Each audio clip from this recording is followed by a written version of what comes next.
What's up, guys? You're watching Li-Fi TCG. As promised, finally got some Legacy Death Shadow content for you. So this weekend I played in two small winter box tournaments, both 4 rounds each.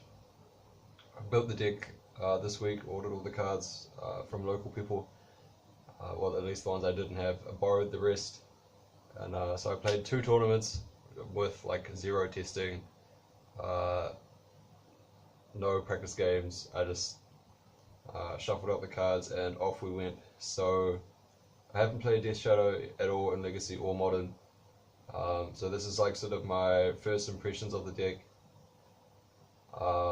Just like a few thoughts, especially compared to like Rug Delver, which is the deck that I'm used to playing. So the list is pretty stock, just like with Rug. There's not a lot you can change, but I've got a few maybe like tech picks, which is probably not something you should do if you've never played a deck before, but I at least wanted to try out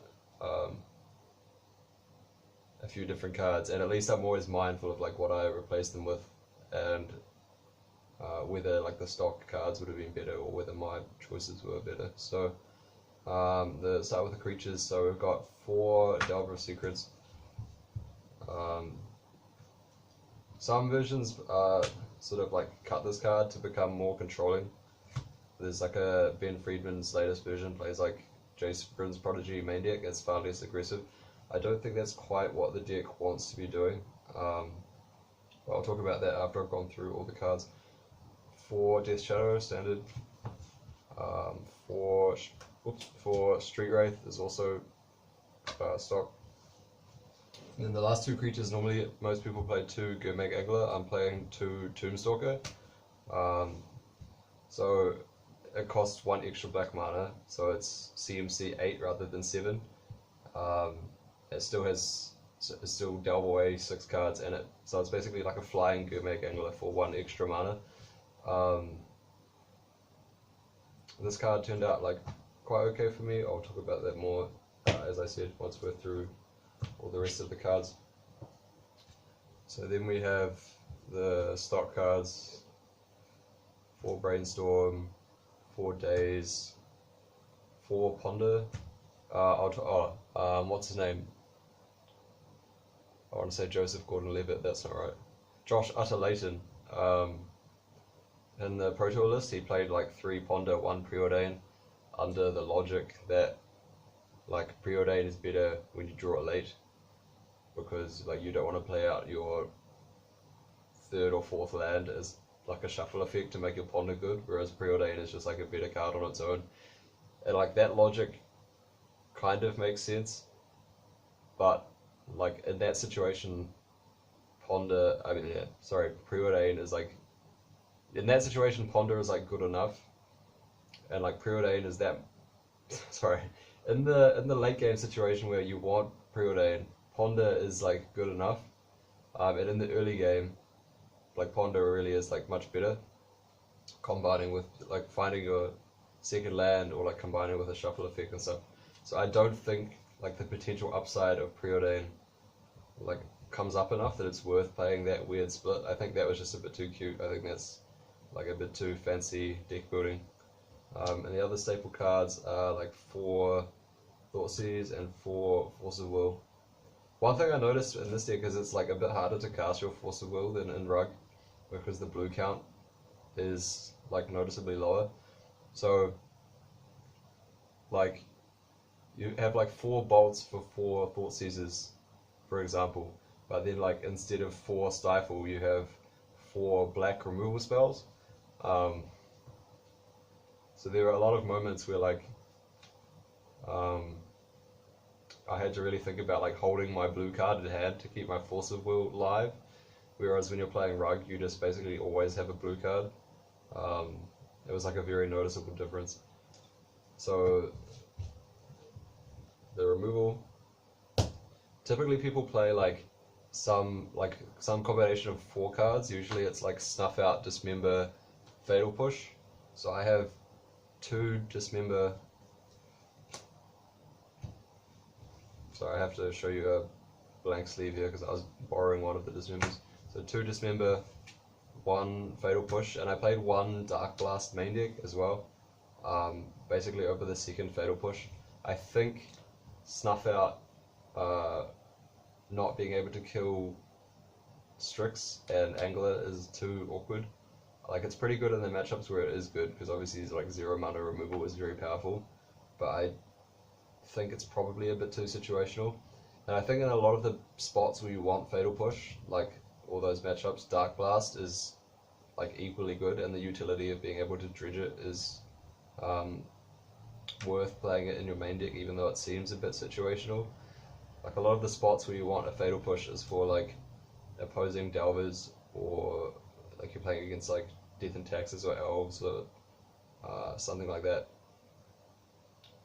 So versus Strix, for example, like being able to have repeatable access to Strix removal is quite a useful thing to have. So I found this split of removal was quite okay. I still don't think you want main deck Snuff Out. If you don't like the idea of Darkblast, I would just play a second Fatal Push. I don't think you can afford to play 3 Dismembers. I think it's probably too much life loss, but that would also be another option.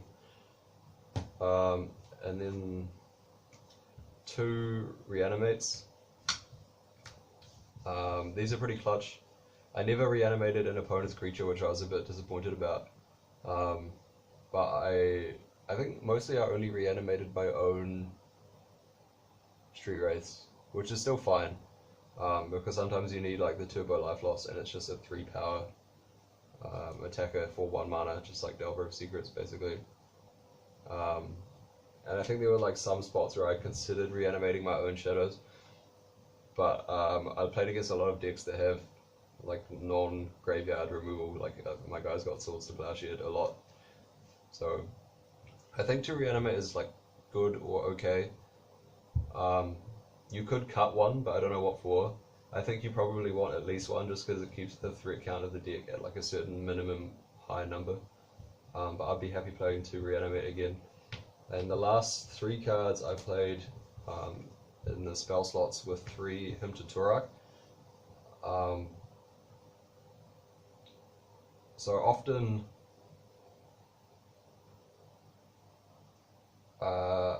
this is quite a bit of an in-depth discussion, so I'll come back to the Hymn to Tourach immediately after I go through the lands. And the lands were 3 Wasteland. I think I agree with like Ben Friedman's argument that this deck doesn't want all 4 Wastelands.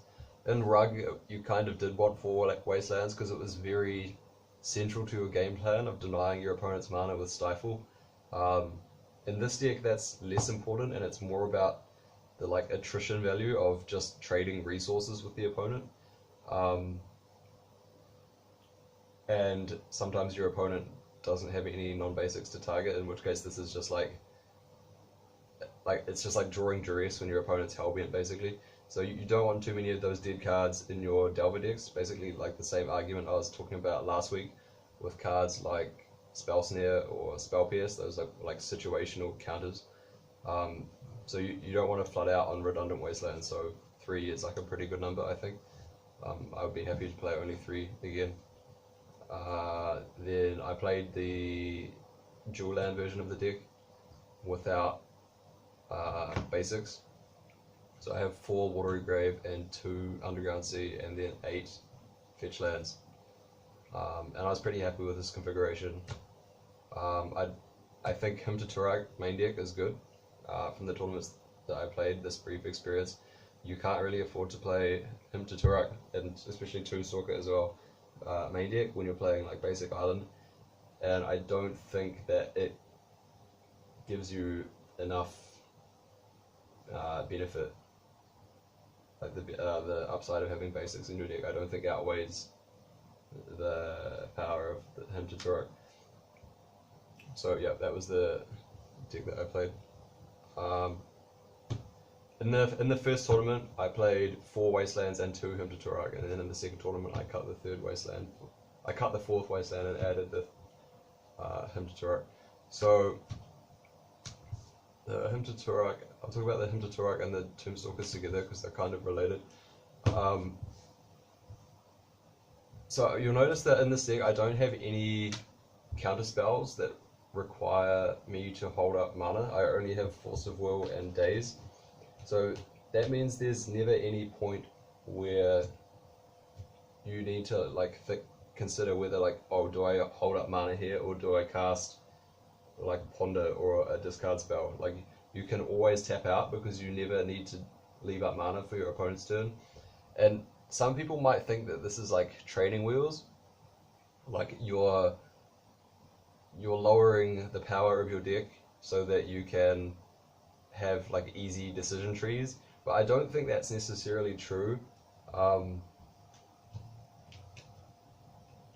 Like just because you're giving yourself less decisions doesn't mean that like you're making your deck worse. Like if you like, it's a leak to assume that that's true.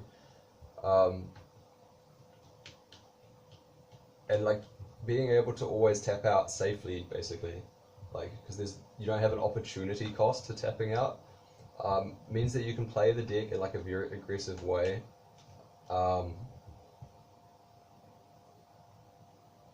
And you know, you're like, it feels like it makes sense. Like when you have more discard spells, you can reliably like put spells in your graveyard every turn, so it helps delve. So I don't feel like I want to play Stubborn Denial in this deck, because it seems like the game plan in a lot of matchups is like you want to be an aggro deck, like you really want to keep your foot on the gas, and I feel like that's a very different feel to Rug, where Rug you often felt like you were the control deck quite a lot of the time.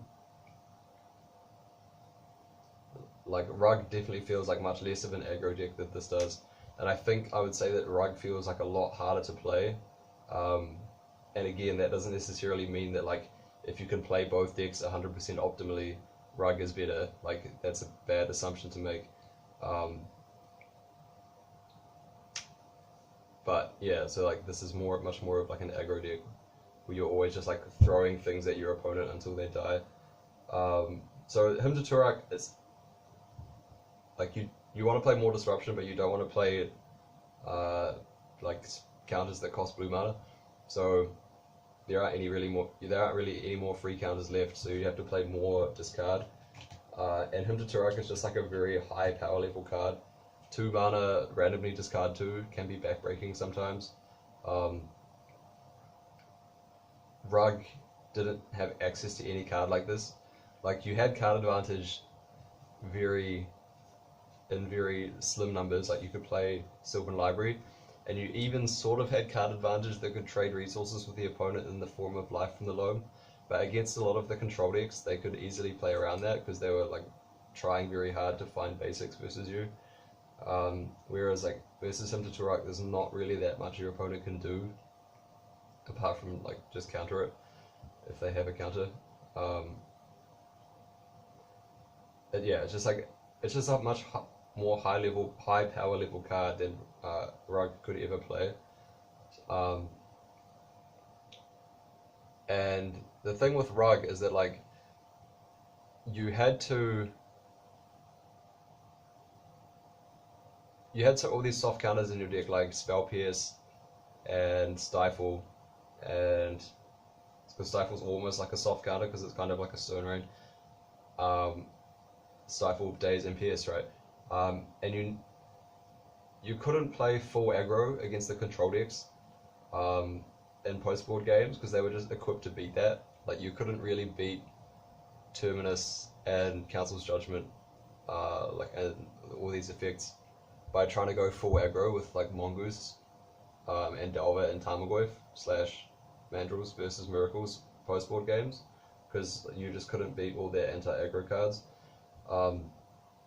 So that meant you had to try and play like this long game with like Sylvan Library and True Name and Mongoose and stuff, and just try and like play one threat at a time and just like go trade 1-for-1 with all of their cards because you had, you know, Pyroblast and stuff. But you needed a way to keep your soft counters alive in the late game, which meant that you needed to play something like Winter Orb so you could keep your opponent's mana all tied up, and all your Dazes and stuff would like trade with their Jace things like that. So him to Tourach kind of does this role, the Winter Orb role, like rather than like let your opponent play out their lands and then not have it untap, you just have him to Tourach, which just like shreds their resources. So either they discarded the spell that they wanted to cast, or they discarded the land that was going to help them play around Daze, and now they're like playing into your Daze basically, because you can just board out like against Miracles, for example, you can just board out like Wasteland, because they hardly play any non-basics nowadays anyway, and you just like play this game where you just like keep throwing things at the opponent, like you just go full aggro, and then like eventually something will get through and they would like die before they can answer it. And it was basically like impossible to play this game versus Rogue because your threats were so small compared to like Tombstalker and Death Shadow.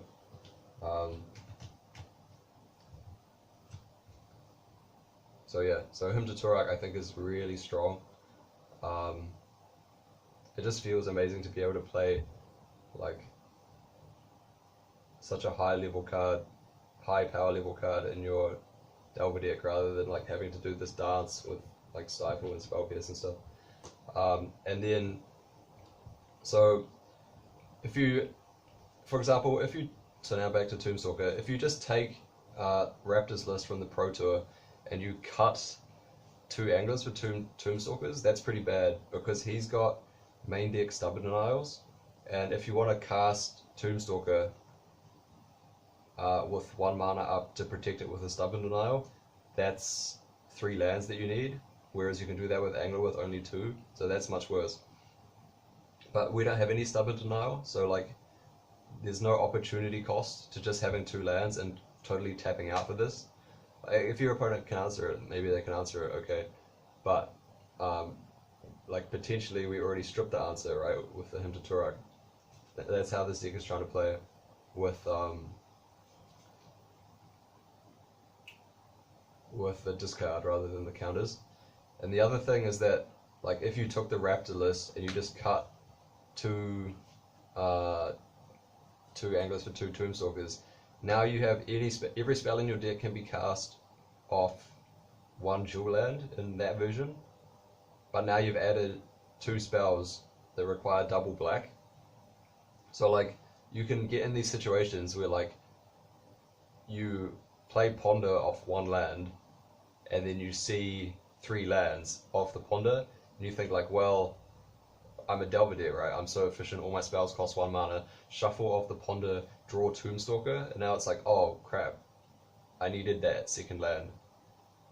But like I didn't know that I needed it because like I'm only playing 2 spells that cost double colored mana, right?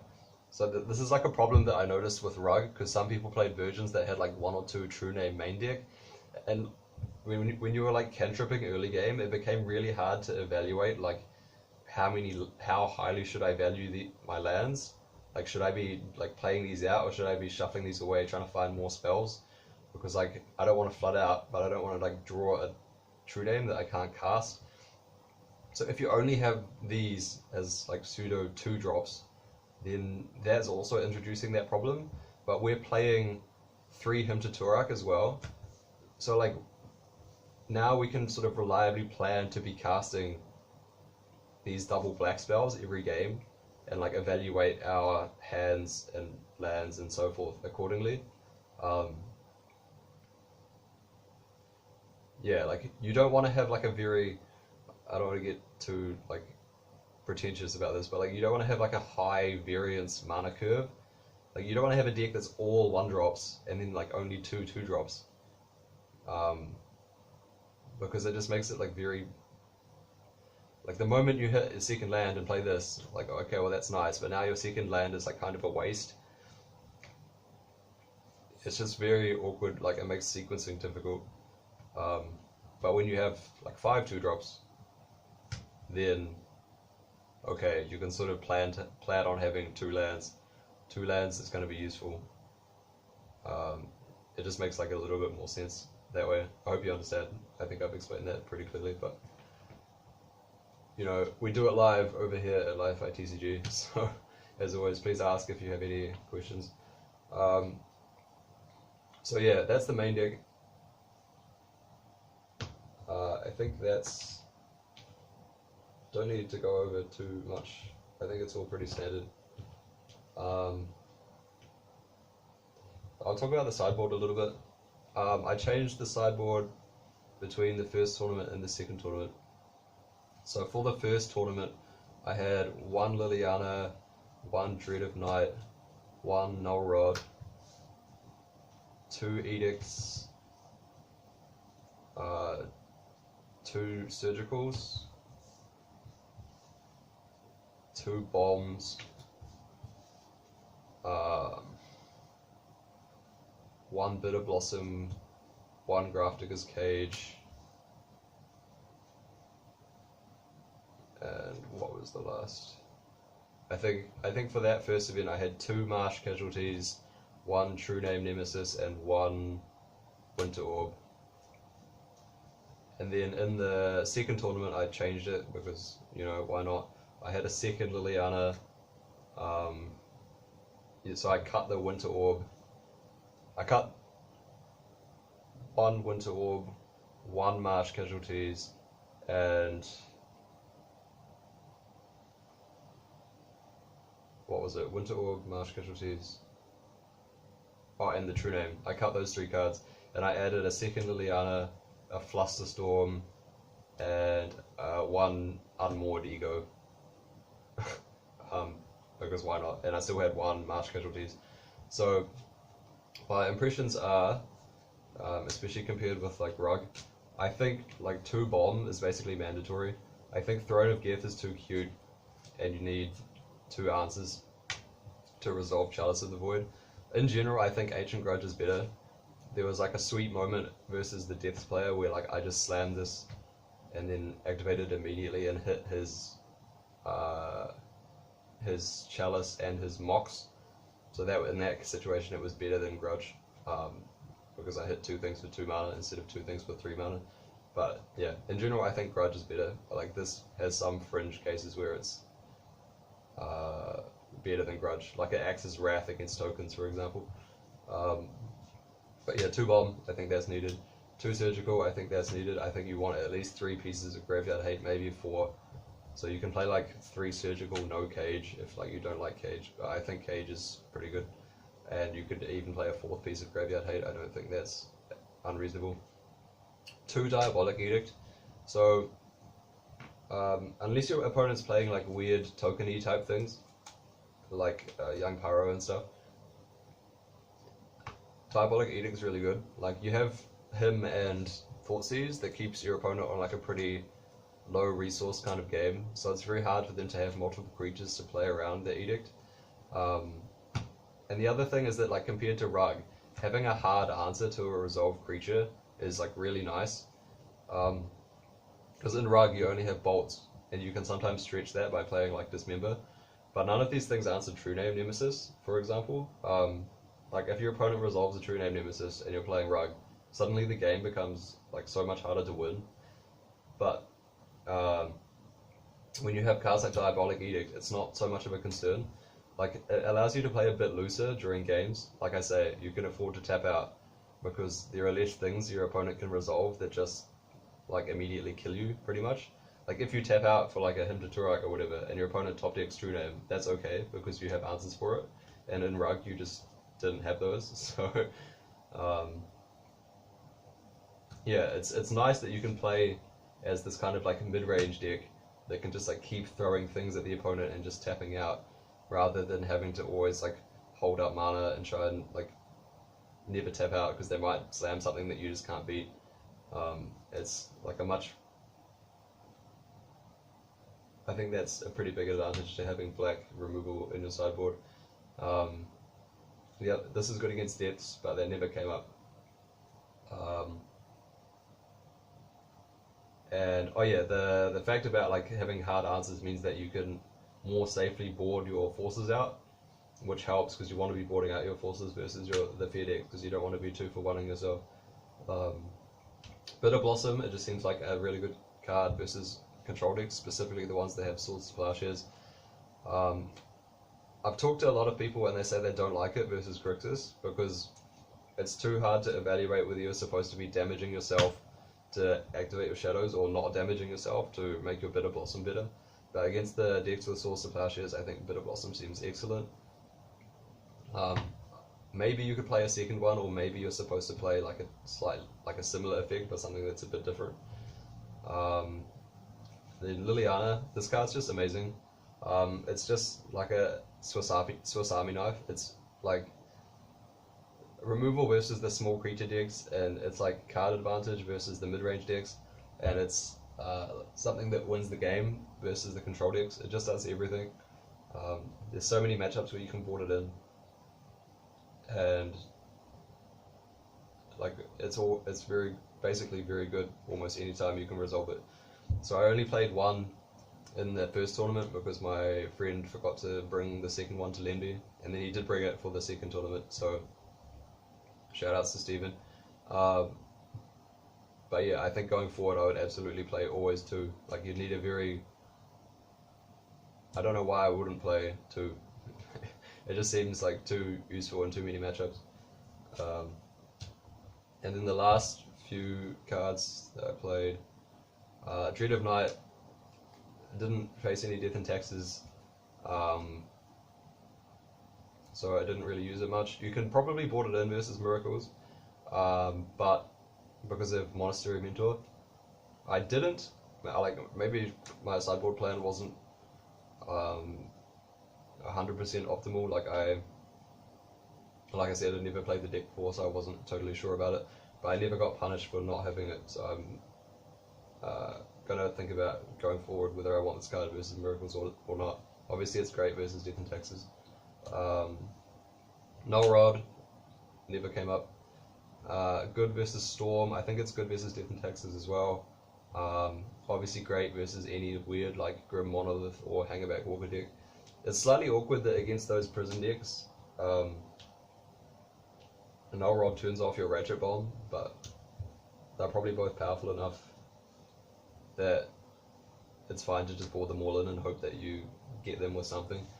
A lot of people I talk to like seem very skeptical of this card, but I think it's fine. But again, my sideboard's not like very conscientiously, that's not the right word, it's not very deliberately built. I was just like throwing in whatever hate cards I could find after a certain point, so if Null Rod doesn't end up making the cut, it wouldn't surprise me. In the first tournament I played 2 Marsh Casualties. You're going to have to imagine the Marsh Casualties. I don't think these cards, I don't think Marsh Casualties are particularly needed. So I'm playing 1 main deck Darkblast along with 3 other removal spells. I have 2 Lilianas, which are pretty good versus small creatures, and I have 2 Diabolic Edicts, which are pretty good versus True Name, and then like I even have Bitterblossom, which is also quite okay versus small creature decks potentially, and even Ratchet Bomb is like also quite serviceable versus a big swarm of creatures. So I just think that the decks where Marsh Casualties are like the decks where Marsh Casualties is really spectacular are like few and far between, and you already have so many other effects that sort of cover you from that angle that Marsh Casualties doesn't really seem worth playing. That's kind of how I feel about that at the moment. I think 2 Marsh Casualties is probably overkill, and I don't think I think you might not even want 1, but that's we'll have to see about that. Like I say, I'm just like completely speculating about the sideboard really. And then the last card was 1 Flusterstorm,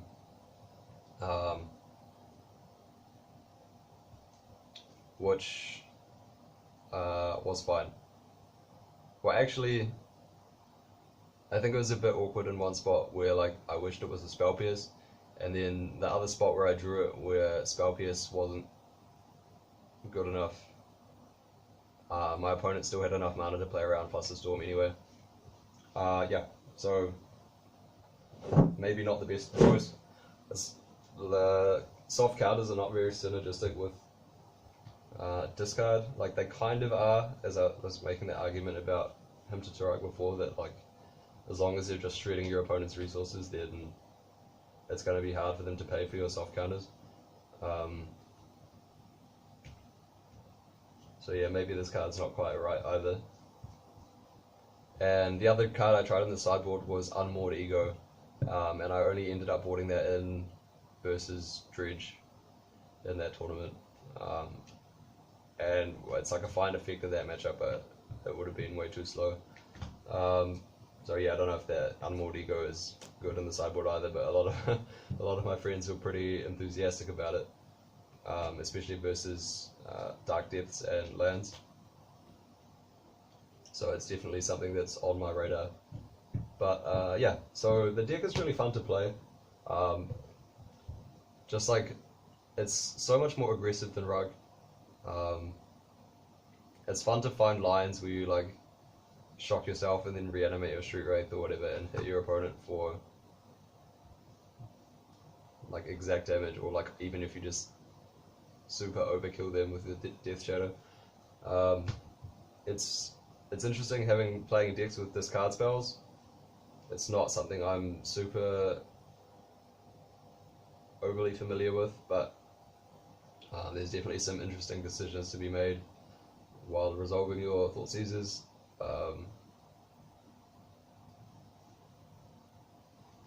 Yeah, so, and it's just a very different experience, being such a like clearly defined aggro deck rather than Rug, where you're like a sort of